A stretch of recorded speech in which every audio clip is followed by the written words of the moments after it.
All right, do it up.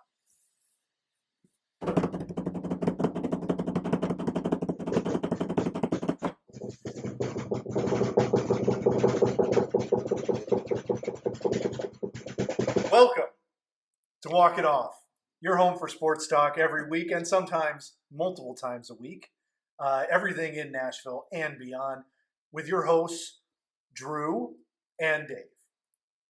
We're so happy to be here with you on the digital airwaves, shall we say, via the internets again. And welcome, Drew. It's good to see you, my man. Hey, you too, buddy. Look at that. A second intro. I think I'm getting worse at it. Hey, give yourself some credit. We were feeling that one. And that was a good drum roll, too. It was. The fanfare really helped. Yeah.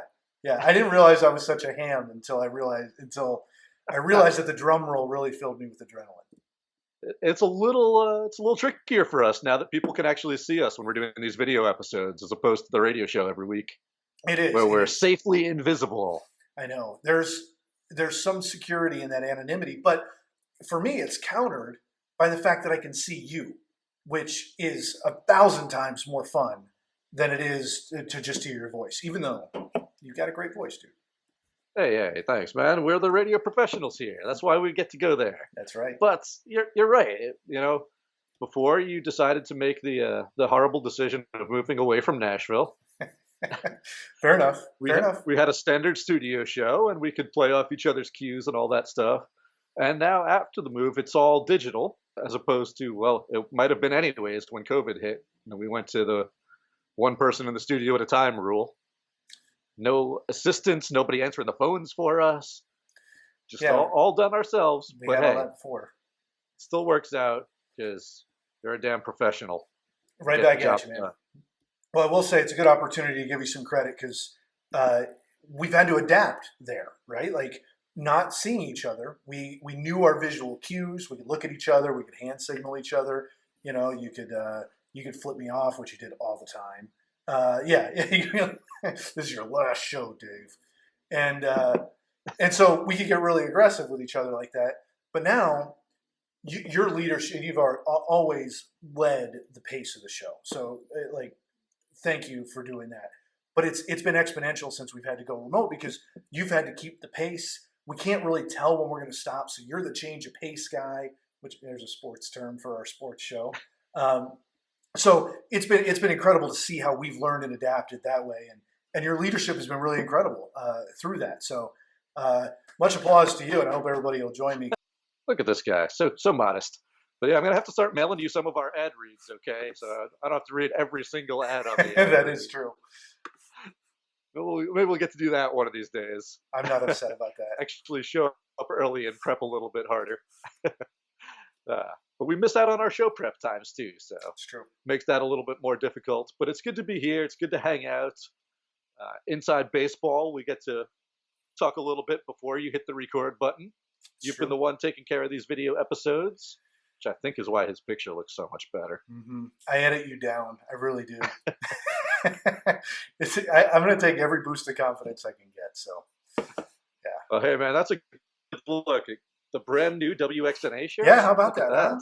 I'm so excited to be repping this. After you showed off your hat last week, I was, maybe you guys caught it on my face, but I was a little, where's my stuff? Because I knew it was in the mail at some point, and literally the next day, I opened up my mail, and this was sitting in there along with a giant, sweet-ass WXNA sticker that I got to find a new place for because I've got a lot of sweet-ass WXNA stickers now. And this is awesome. It's one of my favorites that we've had. The shirts are so cool, but this is normally I would say if I'm getting a jersey like this, I kind of want it to be 3/4 sleeve, but I realize now I don't. This is awesome. This is how I prefer it. This is sweet. Look at that. That is so cool. As soon as I saw that design, I thought the same thing. It was like, this should be a 3/4 length shirt, but I do like the ringer tees also. A little uniform for our opening day episode. So well played. Putting it on. And I see that Nashville Sounds hat too. My favorite baseball hat. Yep. And they match color coding wise, like unintentional, but it works. And credit your headset matches. We tell this guy's a pro. All right. I got a little aside for you here about this. So this is orange. Not to correct you or anything like that, but I just want for the sake of the story. And actually, I guess it doesn't matter now I think about it because uh, I used to sit outside on my patio when I'd be working or doing like phone calls for my day job, and I'd have this little headset on, and every time, like I'd sit out there, and a hummingbird would fly up and look me directly in the face and just stare at me for like 10 seconds and then buzz away. And it was cute the first time. And then the second time, it was a little scary because I realized they're flying knives essentially. Like that's just a knife and a bullet put together. And I'm like, it's looking at me like from 5 feet Never away. heard a hummingbird described that way before, And but I like it. when you start thinking about the danger, you start realizing all the things that they can do. So I'm frantically googling like, can a hummingbird kill you? What happens when a hummingbird makes eye contact with you? It was kind of horrifying, and I realized they're attracted to red and orange. So every time they see that, they go check it out, and then they realize it's not something that they're going to do anything with, and they take off. So I was very much relaxed, and now every time I would go out there, I'd have my little hummingbird friend come over. So if you know hummingbirds are around, wear this shirt and they will come and stare at you. And just don't be afraid. Look at you out there just flirting with the hummingbirds. What a tease. I know, I know. We're all BFFs, me and the little birdies. But yeah, man, it's perfect timing. We're here on opening day eve. And I've said it every year. We'll continue to say it over and over again. National holiday. Opening day and Super Bowl Sunday Absolutely. should absolutely be national holidays. Take the day off of work, sit on your couch all day. I mean, you've probably already taken all your sick days to watch March Madness, but you got to save No one for comment. opening day. This is on the internet, so uh, it's true. It is. There are only two like marathon type sports days that are really worth it. And there's others when you talk about like some playoffs starting and things like that. NHL, especially when we hit the bubble, there were some good days just full of NHL and NBA playoff games, but usually those are more spaced out and paced. It's March Madness, the first couple rounds, and the first 2 days especially, and then opening day in baseball. It's just it comes with a mood. It's theatric. It's fun. It's got everything you want for active sports watching and passive sports watching. And I can't wait. I mean, I have work to do tomorrow, but baseball is going to be on all day in the Oh yeah, man, I'll be parked out there for you guys, ready to go, ready to watch all these games.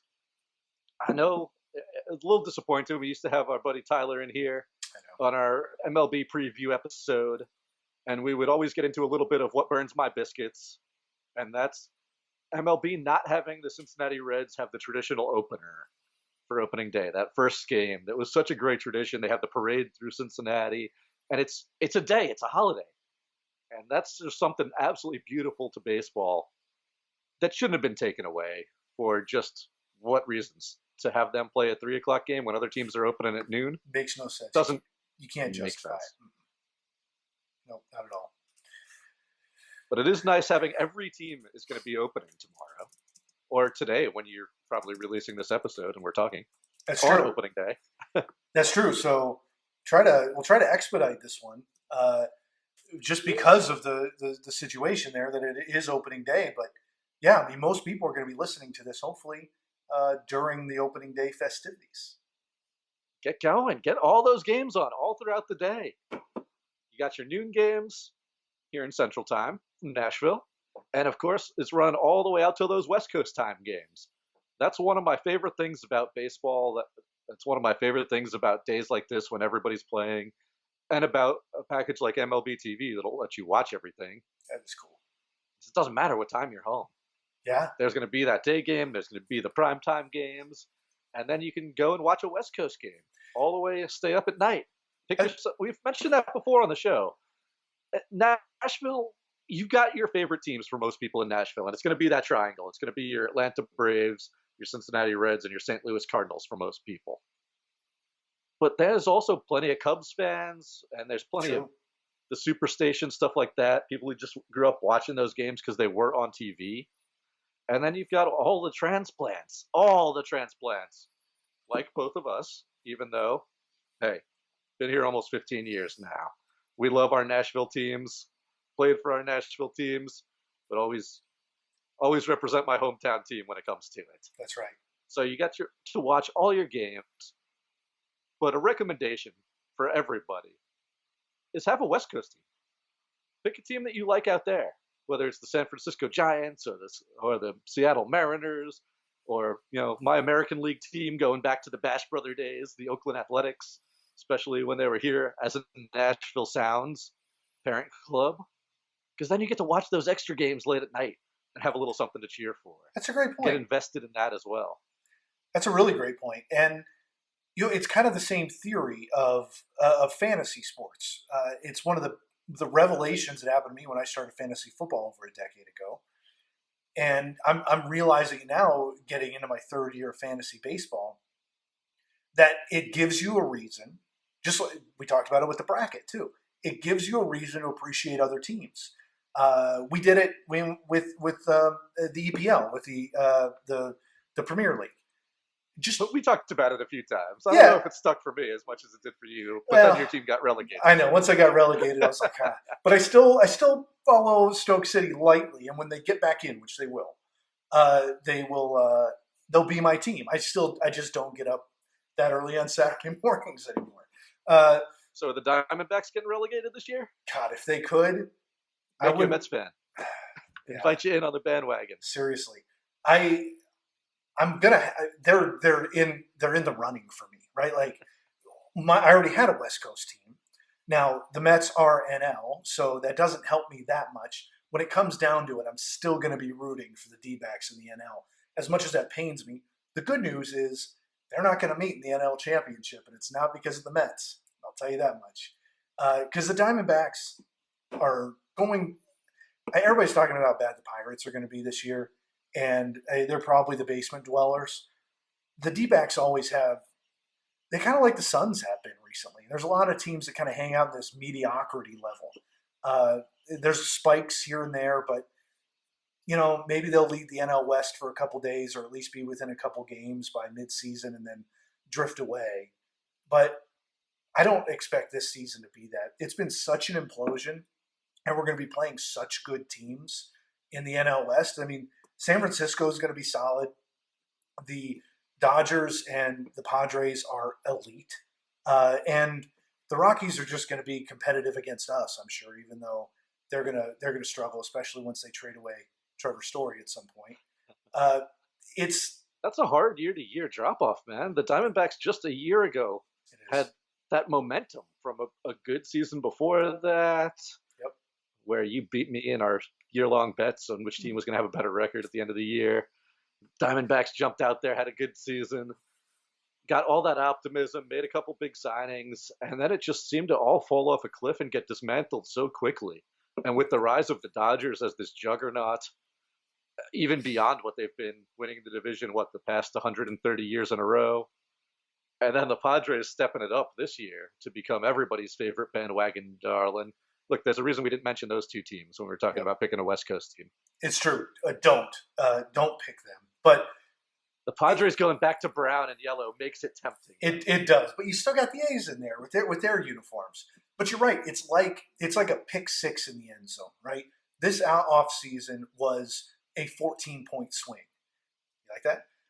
And that's good. Thank you. I just thought of it. But it really does feel that way. Like I'm trying to think of metaphors that are equal and opposite reactions, like proportionately damaging to yourself and then inflicted damage from your opponent. And that's exactly how this offseason has been. The team imploded and everybody else got 1,000 times better around them. So it's going to be a horrible season, and I hope it's one where they just rebuild.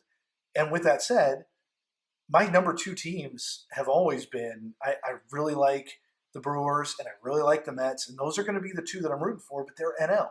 So I've got to pick an AL team, and I'm probably looking at. I do like the Athletics. I don't want to steal that one from you, but I'd have to say they're on my list, and I like Toronto this year. I think I'm going to have fun watching them. Blue Jays should be a fun team. We don't know where they're playing yet. They're going to start out playing at their spring training complex in Florida because there will be a AAA season at some point. So they're not going to play at their AAA stadium like they did last season. Yep.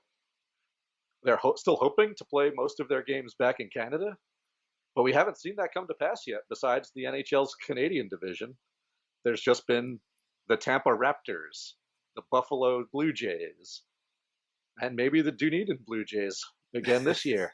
It doesn't roll off the tongue quite as well, but It they doesn't. should be an interesting team to watch. It's going to be fascinating seeing them on TV just playing in that minor league stadium.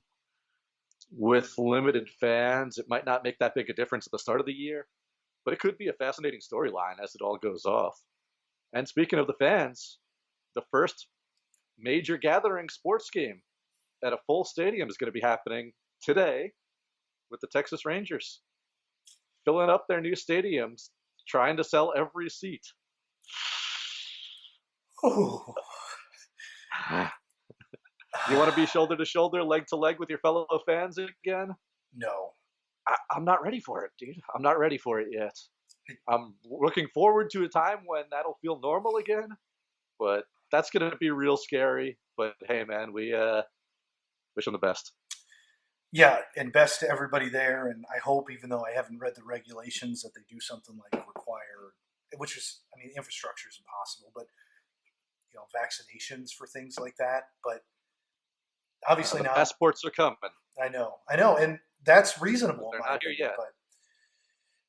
But it's risky, man. Like I am vehemently opposed to that. I guess it's a personal decision, but that sounds like a super spreader event to me. And I remember seeing an Onion article a little bit earlier that like it jokingly came out that the CDC announced that it's ridiculously embarrassing to get COVID this late in a pandemic because you should know better by now for a lot of reasons, and it's just that obvious. But uh, anyway, wishing them the best, man. And I'm just looking forward to easing into it. And like I've said on previous shows, at least Diamondbacks games have no risk of being that elbow to elbow. I think even a game where they're trying to get full force is still going to be lacking in attendance. So it's safe here at least. I mean, we even saw the news drop tonight that six members of the Washington Nationals organization are going to be held out of opening day after a player tested positive, and they had 5 close contacts on the flight.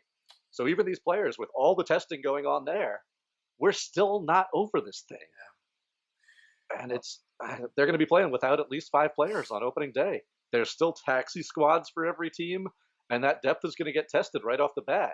Yep. We're hoping, obviously, that this is going to be like March Madness, which again, knock on wood, there was only that one game in the first round where VCU was unfortunately not able to play, not able to field the team. But the rest of the tournament so far, knock on wood, has gone off cleanly and safely. But that's again in a limited space, all going on in Indianapolis, everything going on down there, tests constantly, quarantines players. MLB's trying to go back to fairly normal with that. We're already seeing players like this. We're hoping for no major shutdowns like the Twins or the Cardinals had last year in that abbreviated schedule. But we're still at the same time, the Rangers are going to be playing in front of a packed house at their new stadium. It scares the shit out of It's me, hard man. to Like, reconcile all this stuff at the same time. it really is. And what's really scary is, we've compared leagues over and over again for the last year. And relatively speaking, beyond just COVID, the MLB is a clusterfuck compared to all the others. It's just, and that's what scares me is like, I just don't trust them enough to make this happen the right way. I don't have the smarts to predict where the pitfalls will be, but I just don't trust that organization enough to make this work well. I feel like they're set up for the most failure, unfortunately. And the Texas Rangers uh, example is starting to prove that point. But I mean, Rob Manfred just That does not story have my should trust. be that story should be about Texas opening that new stadium and fielding this team that's predicted to be near the bottom of the league, but could possibly surprise. Kyle Gibson getting the opening day start for them as they play the Kansas City Royals on opening day. Two teams rocking the powder blue. Talk about your nice uniforms. Yeah, I mean, are we going to talk about labor strife? Are we going to talk about everything that baseball's done wrong? We kind of have to as we go into this opening day. agreed. But fuck it, man. I just want to enjoy opening day. It's one of my favorite days of the year. It's a beautiful sight. It's this symbol of springtime. You've got the bunting on all the stadium. You got that smell of the grass and the fresh dirt and the leather.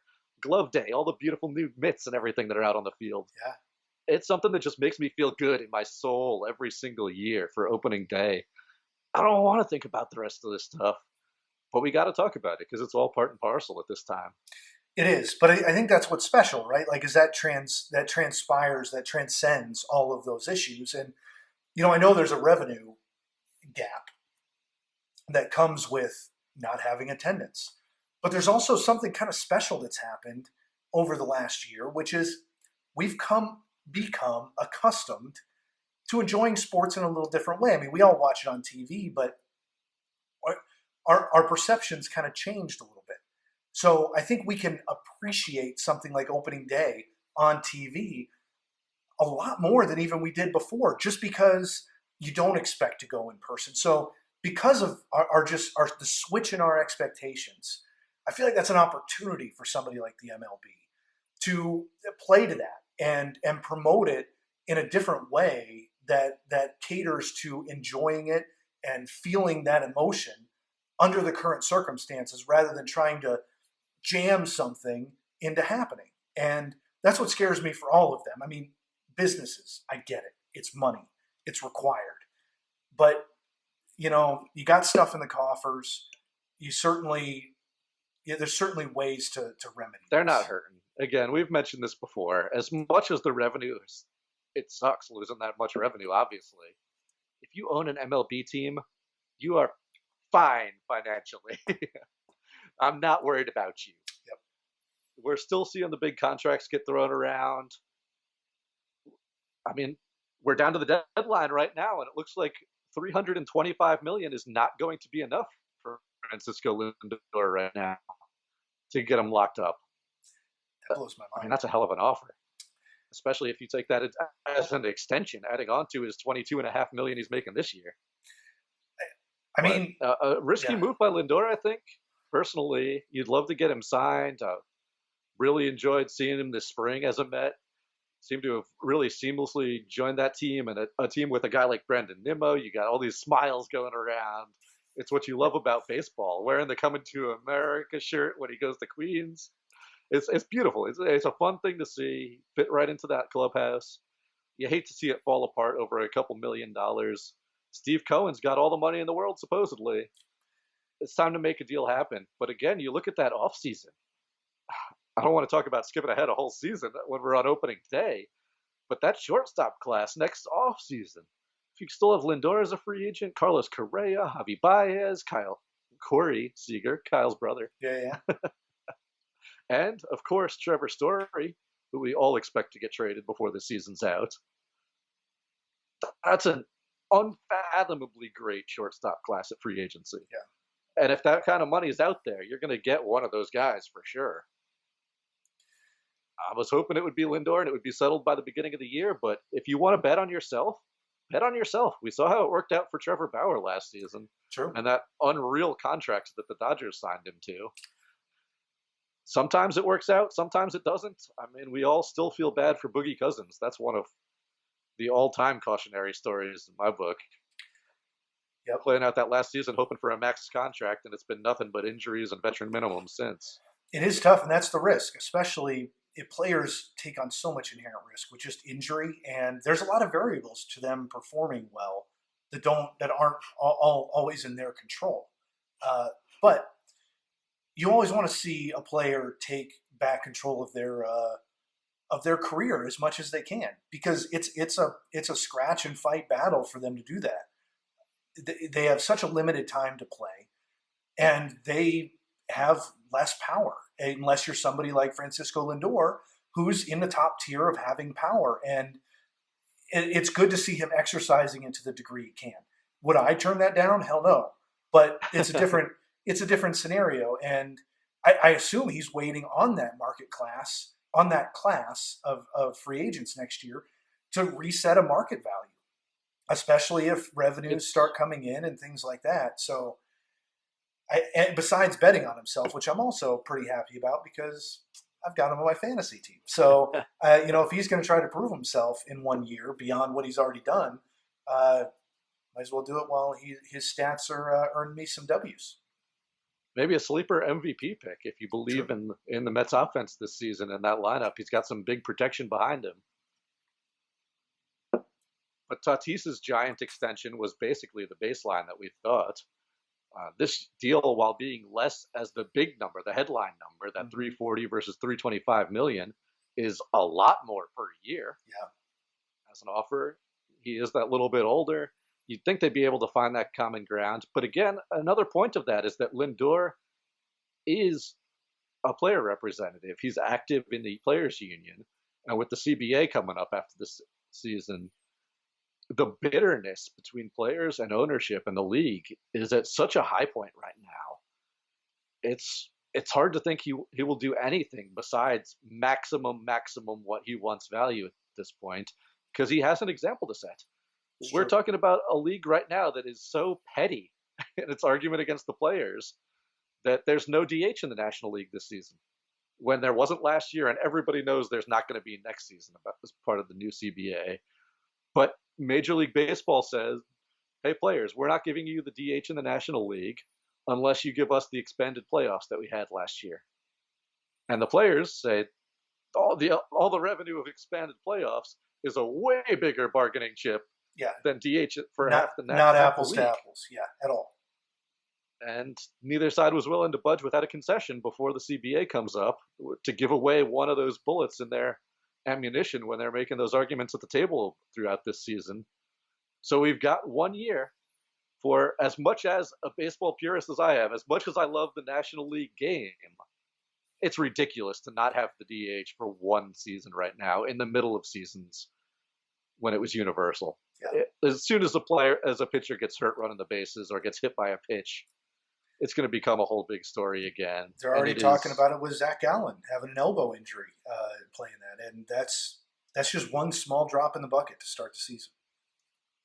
It's pretty ridiculous. But hey, man, opening day, good vibes all around. Let's keep it going. I know. It's going to be a great time. I love the pageantry. I love the optimism. Even if you're a Pirates fan and you're looking at that team that sold off basically everybody who's not on a minimum deal, who can be above a AAA player, you can still look at a guy like Cabrian Hayes, who's the favorite for National League Rookie of the Year, who had such a great small sample at the end of last season, who's been crushing the ball in spring training, making himself into one of the top prospects in the game. You've got reason for optimism. You've got reason to smile.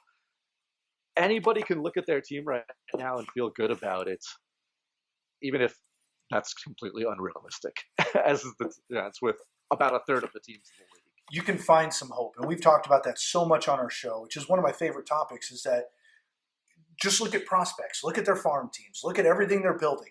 Team may be terrible, but there's a reason to watch. There's a reason to hope that there's incremental change this year. I mean, heck, I'm on the Diamondbacks. I'm even excited to see them break down so that there can be a buildup of young prospects rather than staying mediocre. There's always a reason to watch, and there are so many fun players right now. I mean, it's incredible. I think even relative to any other sport, there are just so many players that are just fun to watch in baseball that are fun to keep track of, to see how they grow and how they change year to year. And it's a wide spectrum of really young guys and guys that are just so proven and so good for such a long time. It really, I mean, it kind of blows my mind. And it's one of the more fun things about baseball. I really think so. There's storylines everywhere. Everywhere. Even if your team's going to be awful, pick a player, get attached to them, enjoy some strange outlier. Anything goes right. It'll be great. I want to see O'Neal Cruz come up at some point with the Pirates and watch this 6'6" shortstop. That's Just insane. something unique, something exciting. If you're a Tigers fan, Miguel Cabrera has the possibility this year, a realistic, it'd have to be good, you'd have to stay healthy, but a realistic opportunity to be the first player in baseball history to get to 3,000 hits and 500 home runs in the same season. There's things to look out for all over the place. If you're an Orioles fan, you've got Matt Harvey on your team, Yeah, one of the best prospects in baseball 4, 5, 6 years ago, and the worst pitcher in baseball since. But there's a chance yeah, that you can see this amazing turnaround story. There's something to look out for no matter what team you root for. And it just makes it so exciting. And on opening day, again, just hearing the ball hit the leather and seeing these incredible pitchers. Everybody throws hard. Everybody hits the ball hard. Hell, root for stolen bases. Stolen bases are a lost art form. they are. Get excited about a guy on your team who can lead your team in stolen bases, I, and think about how they could do with those 3 extra inches of base true, if true, they true. make that rule a thing that actually happens. I know. I Speaking of rule changes, man, I'm so bummed that of the rule changes that are staying for this season, the runner to start extra innings on second base is staying, and 7 inning doubleheaders are staying as well. So, and the damn magic intentional walk, which yeah, just infuriates me. But yeah, me too. So in general, we just get less baseball this year. So thanks for that. they're trying to speed the game up. We understand, but there's ways to do this that aren't ridiculous or bush league like the runner on second. Even though that one seemed to have been enjoyed by a lot of people last year. I do think that's one What's that wrong with free baseball? All right. I know, but I do think that's one that's like appealing to non-baseball fans, like that's or new baseball fans, especially. And we saw it in the World Baseball Classic. There's things that come up where it's just, but where it is fun. Like I can see if I was coming to I want those to baseball, be back too. I know if I was coming to baseball as a newbie, I can see that being appealing. It kind of makes it a do or die, a little bit more of a do or die scenario in overtime, which we enjoy in other sports. So I don't know, but I agree. In general, I don't want it there because I love those games that stretch on and everybody has a chance to work their way back in and without any advantage like that. But that's one I do see an argument for if you put your new baseball fan hat Yeah, yeah, sure. New baseball fans, I got a deal for you. All right. Proposal for new baseball fans out there. If you want to do it, we'll use this amazing new video technology that we've got. I'll teach you how to fill out a scorebook when you watch the game. on. Go real old school baseball fan. Impress your parents, impress your grandparents, impress the person next to you sitting at the game. Fill out a damn scorebook the right way as you watch it. Impress and or confuse the person sitting next to you. But yeah, I agree. I think we should do a whole episode where you just give a lesson on that, and it's not because I don't know how to do it. It's because I think we need to teach it to other people. Yeah, that's it. It's a integral part of the game if you're broadcasting a game, Mm-hmm. and it's just fun as a fan too. It gets you into it. It gets you excited. It gives you something to do, and it gives you a keepsake. True. It's something a little special when you can go back and look at your program, pull it out years later, flip to that scorebook page, and you can say, "Oh, look at that, an RBI double in the gap," and you can just read those esoteric symbols. And maybe the person standing next to you in the room, or your significant other, or somebody else in the house will be like, "What the hell? How do you know that?" They're like, "I know everything that happened in this game." I'm magic. Yes, it's true. It's code, man. It's pretty cool. It's pretty cool to be able to do that. But speaking of fun fan things, we did promise our viewers, our listeners, that we would unpack some baseball cards.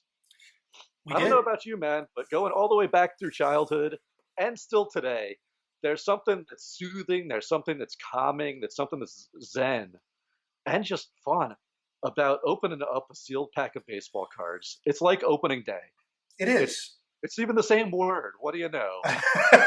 Is that a coincidence? It's true. It's filled with optimism and possibilities. It is like it's that perfect balance of anticipation, but without like your heart rate. Like it's just it's cool, it's calm, it's collected. It's like you said, it's relaxing, but it's also anticipatory, which is a weird combination. So, before we get into that, I do want to ask you because I'm about to move off of this guy. What are you drinking over there? Oh yeah, it's our happy hour hang. It We is our didn't even happy get hour. into it We yet, got a huh? report on that. I'm to a favorite, Nashville's own Jackalope Brewery Bear Walker. That is such a good beer. I got to get rid of them before the summer though, so it's not a summertime beer, but it's one of my favorites anytime, honestly. Well, if you were a hophead, which I know you're not, Nope. uh, this is a beer that I would recommend in the summertime. And luckily, it's practically summer here in Phoenix. High 80s right now. We're going to be in the low 90s tomorrow. So that's what's happening in the world. But I've got from one of the premier breweries in Phoenix, Wren House Brewing, Arizona Star American Pale Ale. Fantastic beer. Plus, just gorgeous. Yeah, I that's a stylish can. It reminds me of those Astros uniforms. It does, The doesn't Tequila it? Sunrise. Heck yeah! I love good can art, and in fairness, I love the Jackalope Bear Walker one too. Just seeing that is one of my favorite cans out there. So That what is it? A stoned bear? it really does look like that. Cool. Well, I'm glad we got that out of the way because I want to make sure we knew we were imbibing while we were going through these cards because you kind of got to Yeah, we're just drink hanging a little out here. bit, We're right? having a good time. Yeah. But we promised you guys we'll do a couple more pack breaks. Was gonna do one, try to do one on Instagram Live after we get finished recording here tonight, and then we'll do at least two during opening day. How about that? Over on Instagram Live again. And here's the promise: follow us over on Instagram, over on Twitter, and send us your favorite team, your favorite player. And if we open up something good with them in it, we might ask for your mail and address and get you a package in the mail. I love it. I absolutely love it. So a little bonus for opening day, one of our favorite holidays of the year. But I got two packs right here. I'm going to give you the choice, all right? We've got 2018 Standard Tops, Mike Trout right there. Okay. All right. And then we've got 2019 Big League pack. It's also Tops, Who do we Big got on League the cards. Who do we got on the cover there? We got Clayton Kershaw. Let's go with Mike Trout. In light of him potentially winning his fourth MVP this year, uh, I think we should open the Mike Trout pack. Let's go, as he's getting chased for that best player in baseball title. Mookie Betts has been on his tail a little bit the last couple of years, but is this the year that some of that unbelievable young talent starts to catch up? True. Ronald Acuna, Fernando Tatis, Juan Soto, Yeah, and don't sleep on Luis Robert either. agreed. That's the one I was going to say. Like these guys, and which is why I love your proposition of like tell us your favorite player because you've got that top tier of elite players you were talking about that are in the MVP conversations year after year and could make an argument for best player in baseball. Although Trout and Betts are kind of in another league even of their own. There's a whole crop of people coming up, and we're going to add other players to that list. Arozarena is somebody who might be moving up in his rookie year this year too. There's a lot of players that can be really exciting to watch over the next year certainly. Again, you can always hope. And we've got some modern cards like we'll be opening right now, and then we got some classic cards from the 90s too. We'll have some fun with that stuff, all right? Might get that Ken Griffey Jr. rookie card. Ooh. So you better be messaging in that Ken Griffey's your favorite player. Yeah. Oh, there's a whole bunch of Mariners fans messaging us all of a sudden. That's awesome. Either way, we'll have some fun with it. All right, man. Let's put on our best, with apologies to Roth and Maggery and remember some guys. All right, let's do From it. the long ago season of 2018. Fresh pack right here. Again, just one of our favorite things to do, Let's even listen. if there's no gum in these. Let's listen to that sound. All right, top, who you got? Well, you did mention Blue Jays, right? I did. So we're going to start it off with somebody who I'm going to be completely honest. I hope nobody's mentioned as their favorite player, Roberto Osuna. Oh wow. No more suspensions. Pitching for the Astros now, but not that guy that you really want to cheer for after some of the stuff that's come out there. But hey, man, solid pitcher, all right. And here we go. Really exciting. Matt Shoemaker, Ah, look at that beard. Los Angeles Angels right now. No, I believe Shoemaker's also on the Blue Jays currently. Oh wow. So we had an ex-Blue Jay and now a current Blue Jay. And yeah, that beard's rocking. Is that a little pre-quarantine beard from Shoemaker? Yeah, it was. Yeah, it's like a little post Jake Arrieta beard, like following that trend. Oh, dude, here we go. They're not all going to be bummers, all right? You guys better be telling us your favorites because we might have some good stuff in here. That's right. Popping out. All rise. It's the judge. Oh, nice.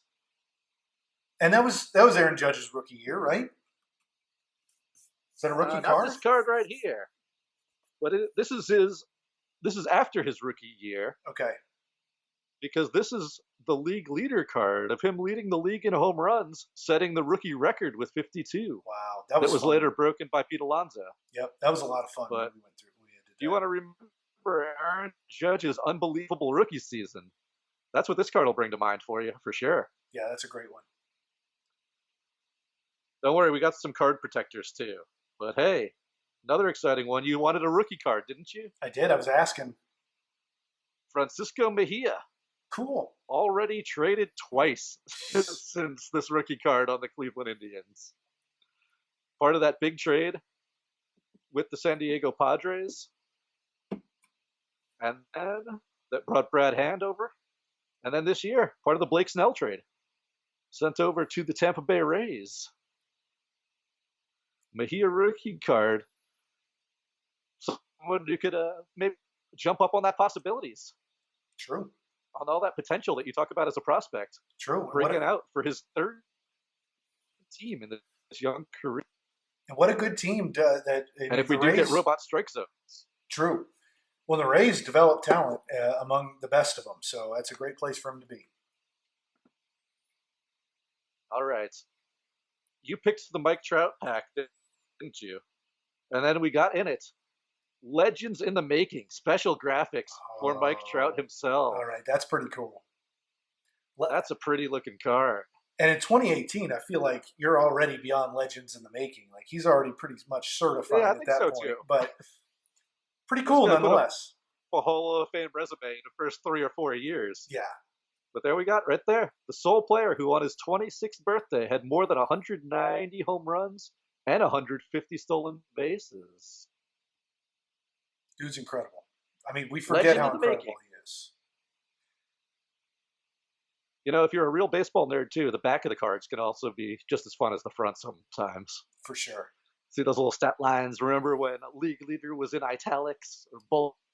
That's right. And they usually have a sentence pulled out, something like what you just read, the highlight of the card, something recent that's worth noting, and that's really fun. Or some fun little trivia. Has True. a dog named Buster. Very original. Why Mike. not? Whoop, hold on. We're switching this sucker into panorama view to see Mark Reynolds, your classic There we three go. true outcomes hitter. I like it. Stuck around, hitting home runs and striking out. Hey, they still do these? A team card for the Baltimore Orioles. If your favorite team was the Orioles, first of all, I'm sorry. And second of all, look at that team card. And you can remember the good times here, as the first line is Baltimore got off to the best start in baseball last season. And 75 and 87 in fifth place in the AL East. So close. You got to remember So those highs, close. though. You got to remember those highs. Oh, we got a couple more here. Another Colorado Rocky for you. Antonio Senzatella. Fun name to say. Upcoming. Nothing else to say about the Rockies, your division rivals? No, I mean he's a fun one to watch. No, He's no Herman Marquez, though. that's fair. Talk about guys we're expecting to make a leap this season. Yeah, I'm excited about him. Marquez is on the short list.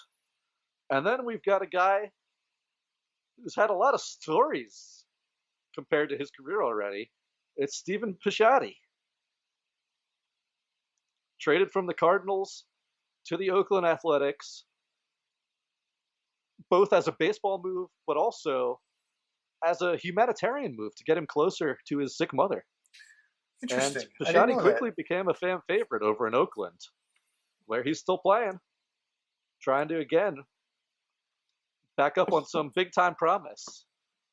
I love that All right, story. last card in the deck. Who's it going to be? Everybody's favorite utility man, Marwin Gonzalez. Marwin. I like that. Another pose, guy, man. That is pretty good. Yeah, That's that a is. little follow through. Yeah. Another guy who's been on a few different teams since these cards came out. Was 2018 really that long ago, man? I know it feels like so long ago. His breakthrough on the Astros got him a 2-year deal with the Minnesota Twins that didn't work out super well, and then he signed with the Red Sox this offseason, looking to boost up his career. You know the backs of these cards aren't like the old ones anymore. There's no bubblegum stains. We don't need the italics. Nice and bright graphics even on the back. But then look at that. You've also got his Twitter and Instagram handles. Wow. Wow, what a new world. I had no idea. That's how long it's been since I've opened a pack of cards. I had no idea. I always love looking at their hometown and when they signed. Yep. Signed as a free agent with the Cubs and was acquired as a trade with the Red Sox. Now he's back to the Red Sox. I do like that too, and like that's something we rely on the internet for now so much. A couple of goggles here and there, and baseball reference and whatnot. But there's like even just knowing when they were drafted, looking at me like, oh, really? It was then? Are they really that old? Just basic stats like that you don't realize until you look at the back. That was one of my favorite parts about the back of the card. Like you mentioned the but you're right. The hometown, the Twitter handle. We're talking about Antonio Senzatella, not on Instagram in 2018. We'll have to check up and see if he is now. Yeah. Well, but we still got his Twitter handle, and we've got a nice little fun fact here that said teammate Ian Desmond called him the Little Prince and the next king because he comes from Felix Hernandez's hometown of Valencia in Venezuela. Oh, interesting. All right. See, you learn something new Felix every day. Hernandez pitching for the Orioles this season. Talked about Matt Harvey. We can talk about Felix Hernandez. You can root for the king to have a comeback season. And look at all this entertainment we get out of one pack of cards.